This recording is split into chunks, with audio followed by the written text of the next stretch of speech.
Brianna's uniform clung to her skin, soaked through and freezing. Water pooled at her feet on the polished hardwood, each drop from her hair hitting the floor like an accusation.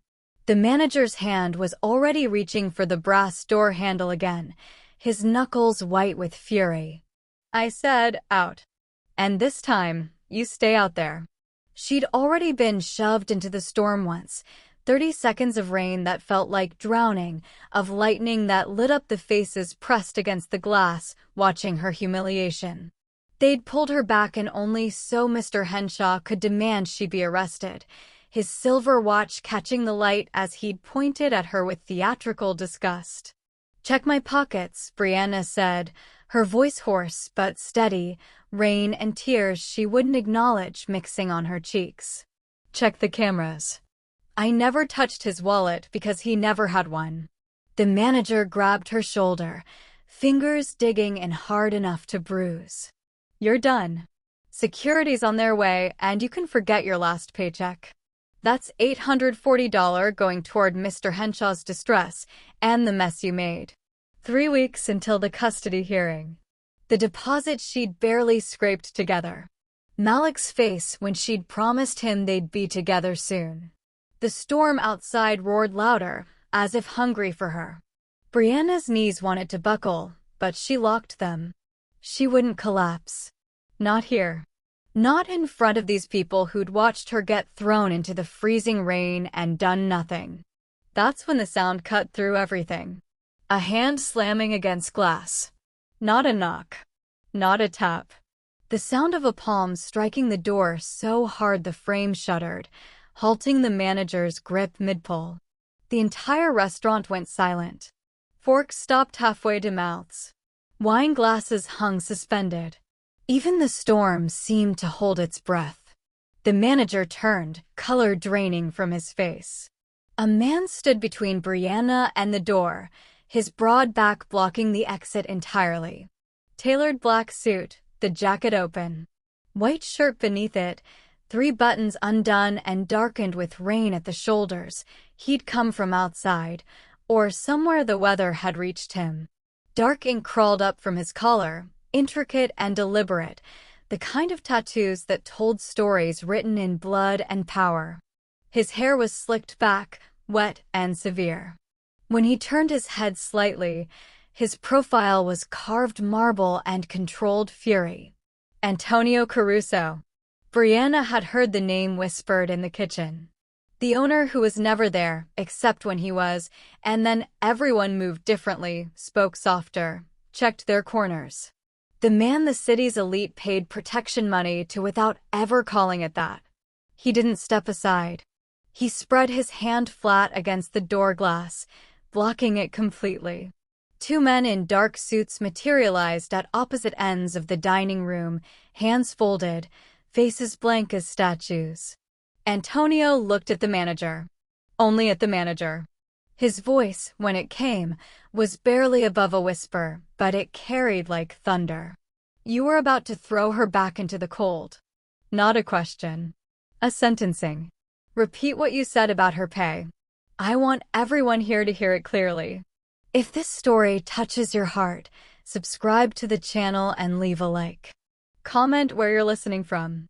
And if you feel it was really worth it, consider becoming a member to get early access to upcoming stories. Your support makes all the difference. The manager's mouth opened, then closed. He released Brianna's shoulder like she'd turned to fire.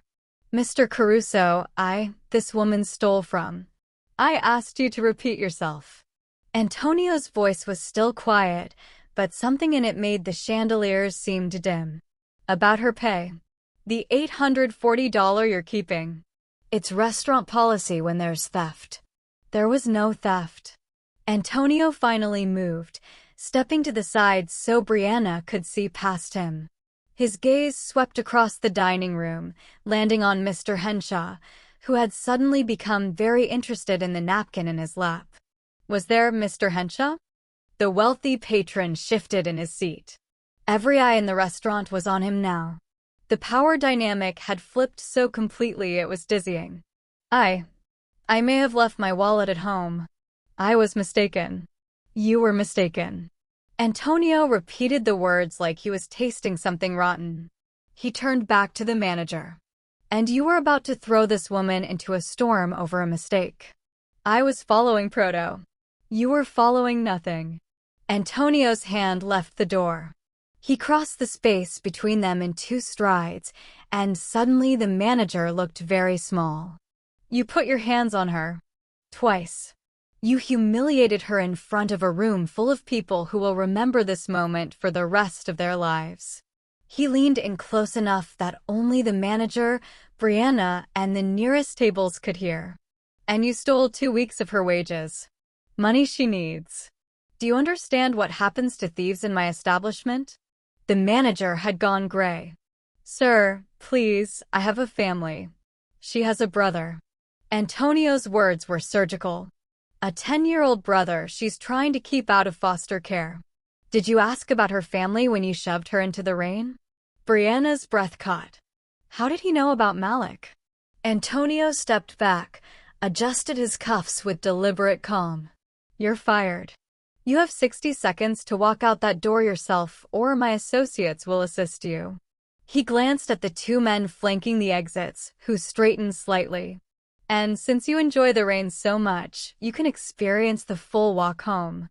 Coat stays here. Mr. Caruso, it's 3 miles to the subway in this weather. 50 seconds. The manager looked around wildly, searching for allies, for mercy, for anything. He found only silence and averted eyes.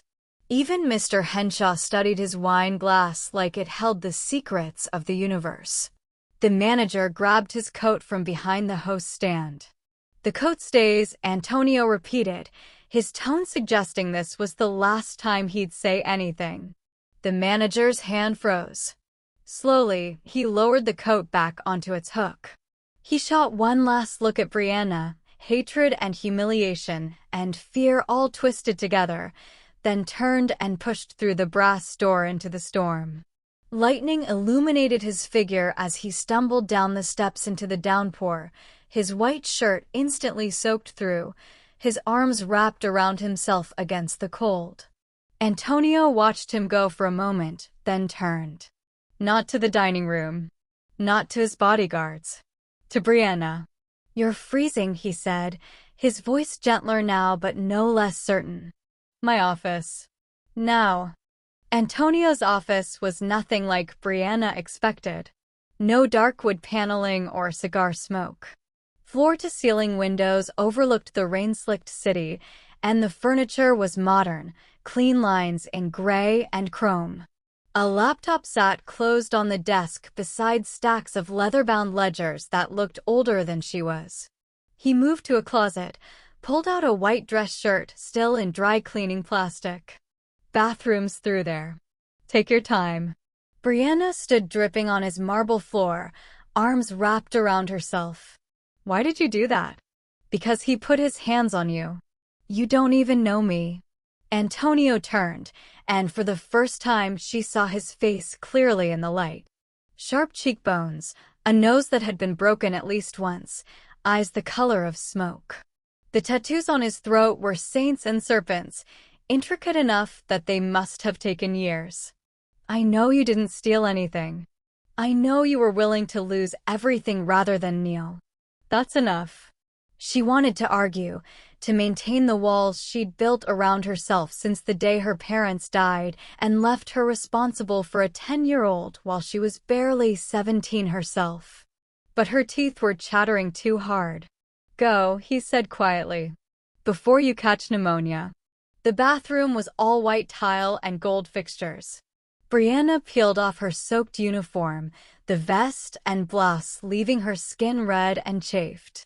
She dried herself with a towel that was softer than her bedsheets, then slipped into a shirt. It fell to mid-thigh, the shoulders too broad, the sleeves swallowing her hands. It smelled like cedar and something darker, something that made her feel unsafe and protected at the same time. When she emerged, Antonio was at his desk, pouring amber liquid into 2 glasses. He'd removed his suit jacket. His own shirt was still damp at the shoulders, clinging to the lines of muscle beneath. "Whiskey," he said, sliding one glass toward the chair across from him. "You look like you need it." She did. Brianna sat, pulled the sleeves of his shirt over her hands, and took a sip. It burned going down, but the warmth was worth it.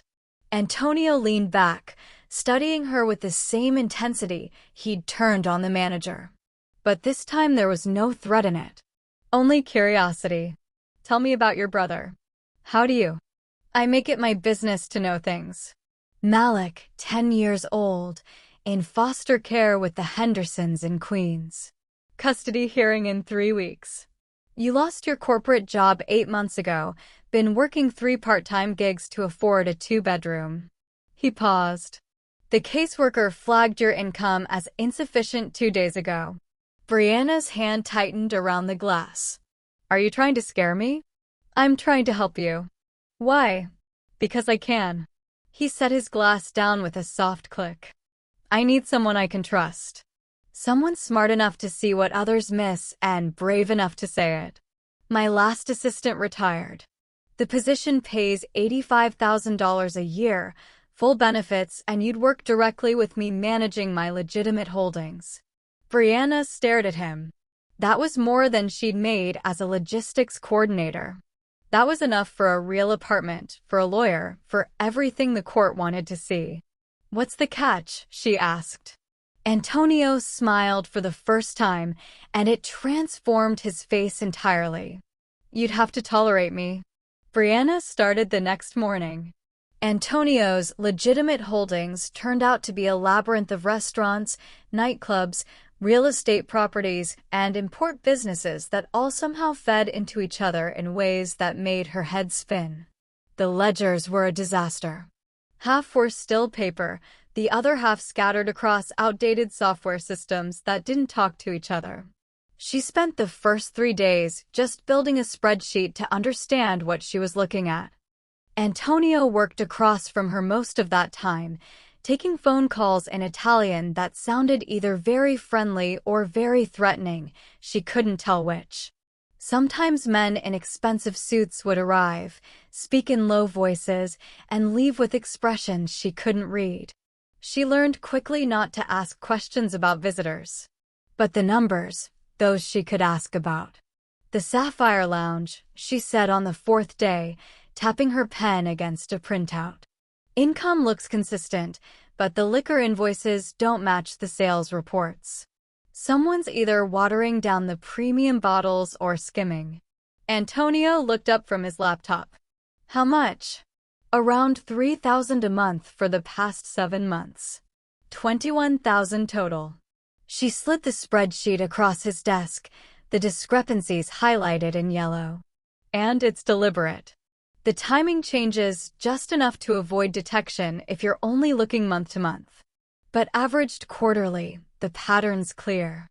He studied her work in silence, his expression unreadable. Then he picked up his phone, pressed a single button. "Leo. My office. Now." 15 minutes later, a man in his 40s arrived, all easy confidence and expensive cologne. "Boss, you wanted to see me?" "Brianna, explain what you found." She did, keeping her voice level, professional. Leo's smile never wavered, but she watched his eyes calculate, search for exits that didn't exist. "That's impossible," Leo said smoothly. "The books are clean." Maybe she made a mistake, being new and all. Antonio stood. The temperature in the room dropped 10 degrees. "Are you suggesting my assistant doesn't know how to read a spreadsheet?" "No, I just meant." Because she was a logistics coordinator for 5 years before this. She tracked supply chains across 4 countries. She can certainly track your liquor cabinet. Antonio walked around the desk slowly, hands in his pockets. "So let me ask you directly, Leo. Where's my $21,000? Leo's confidence cracked like ice. "Mr. Caruso, I can explain." "You already did." Brianna explained it perfectly. Antonio's voice was almost gentle, which somehow made it worse. "You have until midnight to return what you stole." After that, we have a different conversation. Leo left pale and shaking. Antonio sat back down, poured 2 glasses of water from the carafe on his desk, and slid one to Brianna. You just saved yourself 6 months of me wondering if I could trust you. She took a sip, her hands steadier than she expected. What happens if he doesn't pay? Then he learns why loyalty isn't optional in my world. Antonio met her eyes. But you don't need to worry about that part. Your job is the numbers. Mine is everything else. Brianna understood what he wasn't saying. There was the business she could see, and the business that happened in rooms she'd never enter.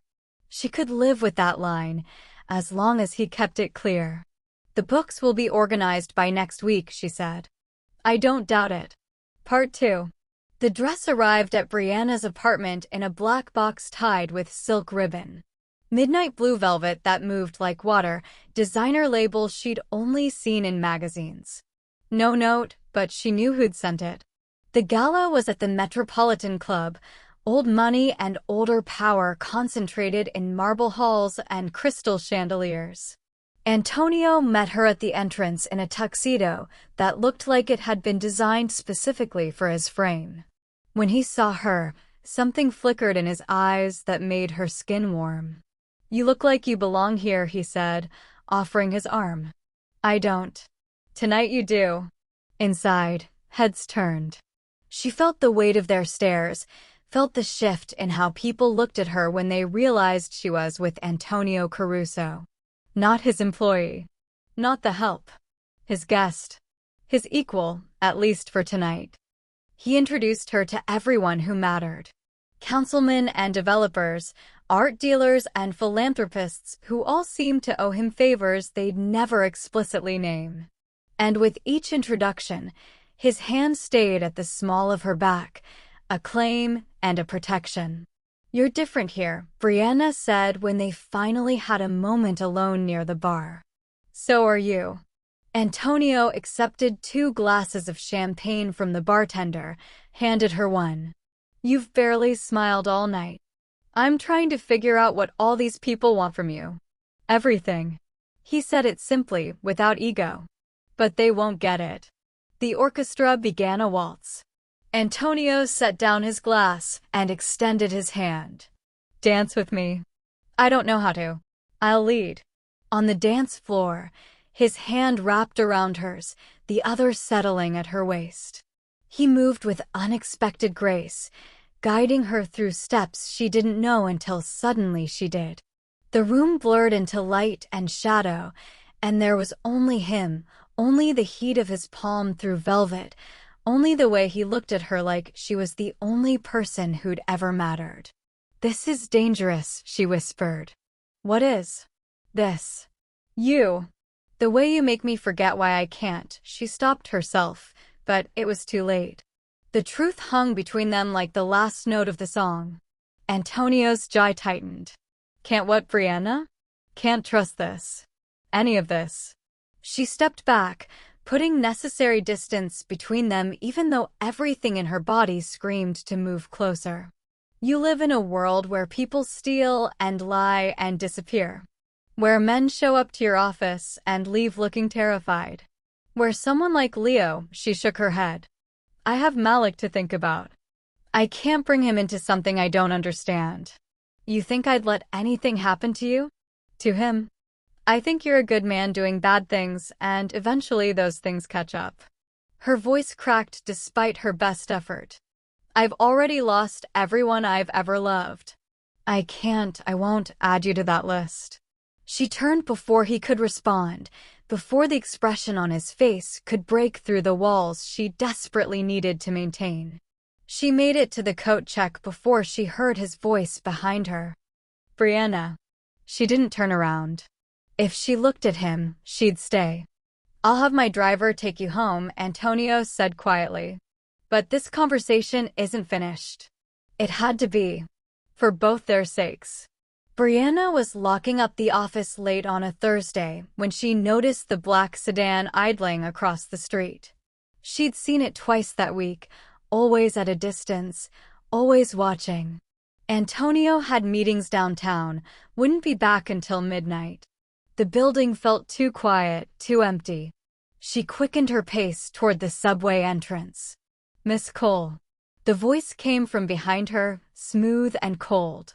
She turned to find a man in a charcoal suit, younger than Antonio but with harder edges. Slicked back hair, thin lips, eyes like frozen water. Two others flanked him, blocking her path to the subway stairs. "I'm Marco Vitti," he said, like she should be impressed. "I think we should talk. I have nothing to say to you. But I have quite a bit to say to you." He smiled, and it was all teeth. "About your brother. Malik, isn't it? Sweet kid. I saw him at soccer practice yesterday. He's got a good kick." Brianna's blood turned to ice. "Stay away from him. That depends entirely on you." Vitti stepped closer, invading her space with practiced intimidation. "You work very closely with Antonio Caruso. You see his schedules, his meetings, his books. I need to know what he's planning. Simple information sharing. Nothing that would hurt him, really. You want me to spy on him. I want you to be smart. Caruso's made enemies. Powerful ones. He's going to fall, Miss Cole, and when he does, everyone close to him falls too."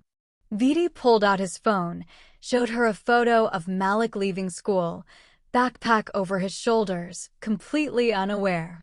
"Unless they have protection. My protection." Her hands were shaking, but her voice came out steady. "No. Think carefully." "I said no." Brianna met his frozen eyes and didn't blink. "I won't betray him. Not for you, not for anyone." Vitti's smile vanished. "You're making a mistake. Antonio Caruso can't protect you from what's coming. He can barely protect himself. All those legitimate businesses you've been organizing?" He laughed, sharp and cruel. "They're built on corpses and cocaine, sweetheart. You think the feds won't come for him? For everyone around him? Then I'll deal with that when it happens. But I won't be the reason it does." Such loyalty. Vitti's tone turned vicious. "Let's see how long it lasts when it's your brother's blood on your hands. You have 48 hours to reconsider. After that, Malik becomes my insurance policy." He walked away, his men following, leaving Brianna alone on the dark street with her heart hammering against her ribs. She needed to call Antonio, needed to warn him. But her phone was in her bag, and her hands were shaking too badly to find it. A car pulled up beside her. Not the sedan. Antonio's driver, Carlo, behind the wheel. "Miss Cole," he said through the open window, his face grim. "Get in. Now." She didn't argue. As Carlo pulled into traffic, she looked back and saw the black sedan still watching from across the street. They knew where she worked, where Malik went to school, where she lived. And she'd just declared war. Carlo drove her straight to Antonio's penthouse, not the office. The building was all glass and steel, security that made Fort Knox look casual. Antonio met her at the elevator, still in his suit from the downtown meeting, but his tie was gone and his shirt was unbuttoned at the collar. One look at her face and his expression darkened. "What happened?" She told him everything. Vitti's approach, the photo of Malik, the 48-hour deadline. Her voice stayed level until she got to the part about her brother's blood on her hands, and then it cracked completely. Antonio pulled her into his arms before she could stop him, before she could rebuild the walls she'd so carefully maintained. She pressed her face against his chest and let herself break, just for a moment, just enough to breathe. "He won't touch Malik," Antonio said into her hair, his voice like gravel and steel. "I'll have men on him 24 hours. The best I have. Vitti won't get within 100 yards. He already has been. At soccer practice. At school." Brianna pulled back, looked up at him. "This is what I was afraid of. This is why I can't." "Can't what?" "Be with me." Antonio's hands framed her face, thumbs brushing away tears she hadn't realized were falling. Brianna, you're already in this. Walking away now doesn't make you safer. It just means you face it alone. I should never have taken your job. Never have. Never have what? His gray eyes searched hers, desperate and raw. Never have made me feel like there's something worth protecting beyond territory and power. Never have reminded me what it's like to care about someone more than I care about surviving. Her breath caught. Antonio. I'm terrified, he said, and the confession seemed to cost him everything. Not of Vidi. Not of war. Of losing you. Of being too late. Of finding out that for once in my goddamn life, I can't protect what matters most. The distance between them disappeared. She didn't know who moved first, but suddenly his mouth was on hers and she was pulling him closer, desperate and reckless and done with pretending this wasn't inevitable. He tasted like whiskey and want, his hands sliding into her hair, tilting her head back as he deepened the kiss. Stay, he whispered against her lips. Stay with me tonight. Let me keep you safe. She should say no. Should maintain the boundaries that kept her heart intact. But his forehead pressed against hers, his breathing ragged, and she realized her heart hadn't been intact since the moment he'd slammed his hand against that door and stopped the world from throwing her away. Yes, she breathed. He lifted her, carried her through the penthouse to a bedroom that was all shadows and city lights. The bed was massive, the sheets dark silk. He set her down gently, like she was something precious, something breakable. But when he kissed her again, there was nothing gentle about it. There was hunger and fear and a desperation that matched her own. She pulled at his shirt, buttons scattering, needing to feel his skin against hers, needing proof that this was real. They fell into each other like drowning, like salvation, like the only truth that mattered in a world built on lies. Part 3. The custody hearing was in 2 days. Brianna had spent the morning organizing documents, ensuring every paper was perfect, every requirement met. Antonio had assigned 3 men to shadow her, but she'd convinced him to let her pick up Malik from school alone. Just this once. She needed to tell her brother about Antonio, about the new job, about the life they were about to build together. She was waiting outside PS 142 when the van pulled up. 3 men, moving fast. One grabbed her from behind, hand over her mouth before she could scream. Another yanked open the van's sliding door. She fought, kicking, trying to reach the pepper spray in her purse, but they were professionals. Efficient. Brutal. The last thing she saw before the hood went over her head was Malik running out of the school, his backpack bouncing, completely unaware that his sister was being dragged into a vehicle 20 feet away. Then darkness. When they pulled the hood off, she was zip-tied to a metal chair in what looked like a warehouse.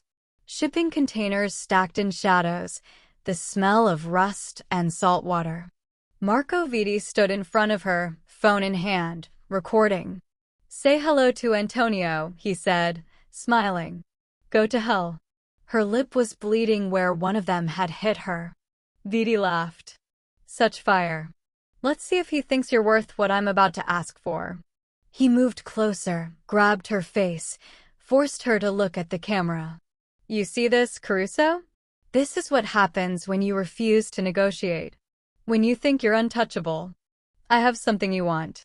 Question is, what are you willing to give me to get her back? He ended the recording, sent it.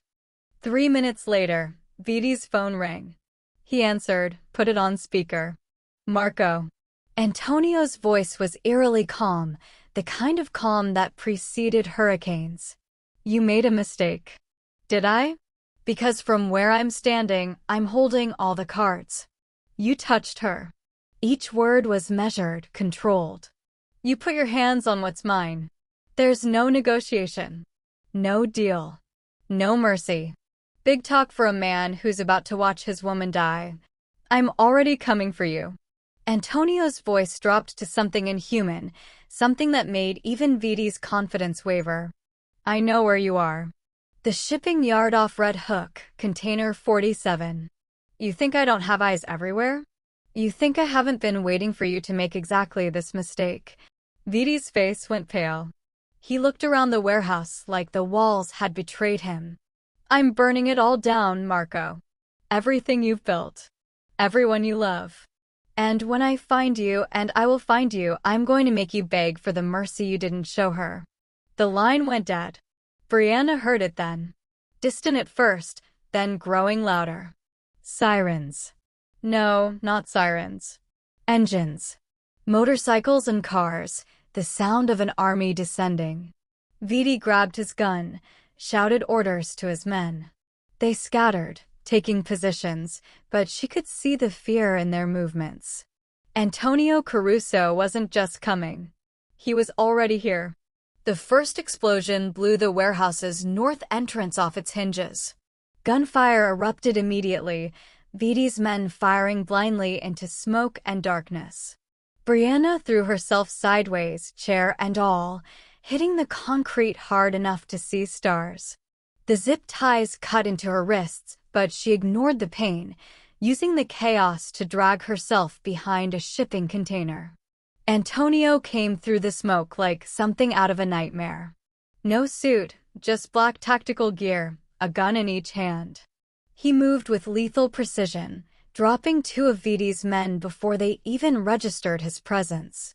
His face was a mask of controlled fury, gray eyes scanning the warehouse until they found her. Relief flickered across his features for half a second. Then he was moving again, providing cover as three of his men rushed to her position. Get her out, Antonio ordered, never taking his eyes off the remaining targets. No. Brianna's voice cut through the gunfire. Cut me loose. I can help. Brianna. I know this facility. I organized the shipping manifests, remember? There's a catwalk above us that leads to the east exit. That's where Vidi's going.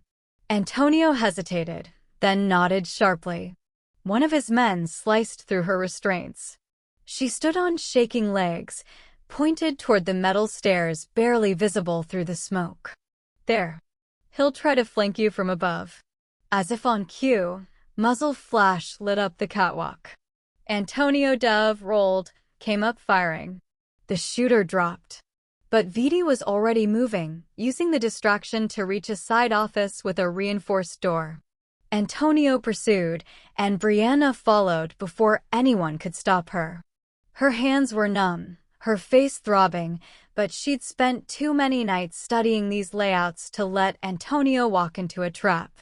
The office has 2 exits, she shouted over the gunfire. He's going for the loading dock. Antonio changed direction, catching Vidi emerging from the second door. They collided hard, both men losing their weapons in the impact. It became brutal, close-quarters combat, fists and fury, 2 apex predators fighting for survival. Vidi was younger, faster. He landed a vicious hit to Antonio's ribs, another to his jaw. Antonio staggered. Brianna didn't think. She grabbed a crowbar leaning against a crate and swung it into the back of Vidi's knee. He went down with a scream, and Antonio was on him instantly, hands around his throat. You touched her, Antonio said, his voice dead calm even as his hands tightened. You made her bleed. Antonio, Brianna said quietly. Not a plea. Not a command. Just his name. He looked at her, saw the blood on her face, the raw marks on her wrists. Something in his expression shifted from rage to something colder. More final. Close your eyes, he told her. She didn't. She watched as Antonio Caruso ended Marco Vidi, watched the life drain from the man who'd threatened her brother, watched the beast she'd feared prove he was also her salvation. When it was over, Antonio stood, swayed slightly. That's when she saw the blood spreading across his side, dark and fast. Antonio. He collapsed into her arms, his weight taking them both to the ground. His blood was hot against her hands, too much of it, and suddenly nothing else mattered. The morning sun stretched across the kitchen table, warm and golden, nothing like the cold rain that had nearly destroyed her life a year ago. Brianna cracked eggs into a bowl while Malik set the table, chattering about the soccer game he had that afternoon. He'd grown 3 inches since they'd moved here, his smile coming easier now, his nightmares about foster care finally fading. Antonio emerged from the bedroom, hair still damp from the shower, wearing jeans and a white t-shirt that would have shocked anyone who'd known him in New York. The tattoos on his throat were still visible, saints and serpents she'd traced with her fingers 1,000 times now, but the tension that used to live in his shoulders was gone. The scar from Vidi's knife ran along his ribs, still pink but healing. She'd spent 3 days in the hospital while he recovered, refusing to leave his side even when the FBI came asking questions. His second-in-command had handled the transition, dismantling Antonio's empire piece by piece in exchange for immunity. The prosecutors had wanted Antonio himself, but the evidence mysteriously disappeared, and without it, they had nothing but rumors. He'd walked away clean. Mostly. Pancakes or waffles? Brianna asked Malik. Can I have both? Growing boy needs his fuel, Antonio said, ruffling Malik's hair as he passed. The easy affection between them still made her chest tight. Her brother had been terrified of Antonio at first, but that lasted exactly one afternoon, until Antonio taught him how to throw a proper punch and told him that real men protected their family, no matter what. Now Malik called him Tony, asked his advice on everything from homework to girls, looked at him like he hung the moon. Antonio slid his arms around Brianna's waist from behind, pressed a kiss to her temple. You're thinking too much. I'm allowed to think. About what? About how we got here. How close we came to losing everything. But we didn't. His voice was soft against her ear, certain in a way that only Antonio could be certain. We're here. We're safe. That's all that matters. Malik groaned dramatically. You guys are being gross again. Get used to it, kid, Antonio said, grinning. I plan on being gross with your sister for at least the next 50 years. Brianna turned in his arms, looked up at the man who'd slammed a door shut and changed her entire world. The scars were there on his body, in their memories, but they'd survived. They'd fought through rain and blood and impossible choices, and somehow found themselves here, in this sun-filled kitchen, with her brother making gagging noises at their affection. Outside, the ocean was calm. No storms on the horizon. No shadows at the door. Antonio kissed her, slow and sweet and full of promise. I love you, he whispered against her lips. I love you too. Malik threw a dish towel at them. Seriously, it's breakfast. Can you save this for after I'm at soccer practice? They laughed, and the sound filled the house with something neither of them had believed they deserved. Peace. If this story touched your heart, subscribe to the channel and leave a like. Comment where you're listening from. And if you felt it was really worth it, consider becoming a member to get early access to upcoming stories. And if you felt this story was really worth listening to, click the super thanks button. Your gesture makes all the difference and helps us continue creating stories that touch the soul.